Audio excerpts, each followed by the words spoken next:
ठाकुर जी बोले क्यों नजर हटना रही ना मोते? कहा बताऊं ऐसा मलूक हूं मैं, जो देख ले मुंह देखते ही रह जाए। ललता विशाखा बोली ए तू सुन, तू बात अन्य मत बनावे, बस जा काम को आ बाइक कर दे। हमारी सीजू को बैठा नौका में, पार कर दे पल्लम को। ठाकुर जी बोले पहले एक काम होएगा। बोले अब कहा होएगा? बोले जो तुम्हारी श्री जी हैं इनके पामन में बड़ी धूल मिट्टी लग रही है, पहले मैं इनको साफ करूंगा। अरे भैया अकेले इनको वजन सह सके मेरी नौका?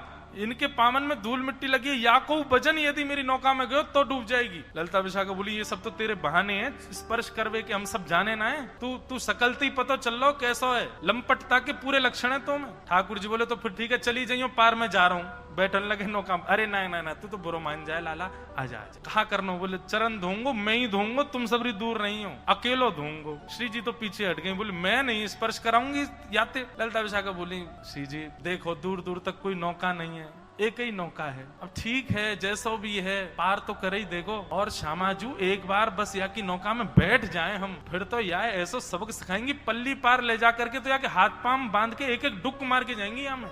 तुम चिंता मत करिए, बिल्कुल एक बार पाम धुलवाए लो। श्री जी आके खड़ी है गई। ठाकुर जी ने सुंदर एक स्थान नियुक्त किया, गड्ढा करके वहां में श्री जी को एक चरण भर दियो। जमुना जल भर के ला रहे हैं और अपने हाथन से ठाकुर जी श्री जी के चरण स्पर्श करके धो रहे हैं। किशोरी जी अपने आप को संभाल रही है। ललता विशाखा ने किशोरी जी को ऐसे अपनो कंधा देवे आमे। ठाकुर जी के दूर कोई स्पर्श मत करियो, मैं अभी चरण धो रहा हूँ। और चरण धोते समय यदि कोई और ने इनको स्पर्श किया तो ऐसा मानो जाएगा कि मैंने वाक्य चरण भी स्पर्श किए का, और तुम सबन के स्पर्श नहीं करूंगा, तुम स्पर्श के योग्य नहीं हो, मैं तो इन्हीं के करूंगा, या हमारे दूर रहो। श्री जी बोली अरे बाबड़े मैं गिर जाऊंगी फिर क्या करेगा? ठाकुर जी मंद मुस्काए बोले अरे आप भी बोलना जानो का, इतनी देर रह गई बोले ही नहीं रही हो, चलो स्वर तो निकलो। एक काम करो ना, मैंने ऐसी बढ़िया पाग पहनी है जड़ी की, यहाँ पे अपने ने हाथ रख दो, दोनों हाथन को रख के बढ़िया खड़ी है, जाओ धो लो आपके चरण। किशोरी जी खड़ी है, दोनों हस्त कमल रख के ठाकुर ने अपने पाम भी आगे कर दिए, हमारे धो देने।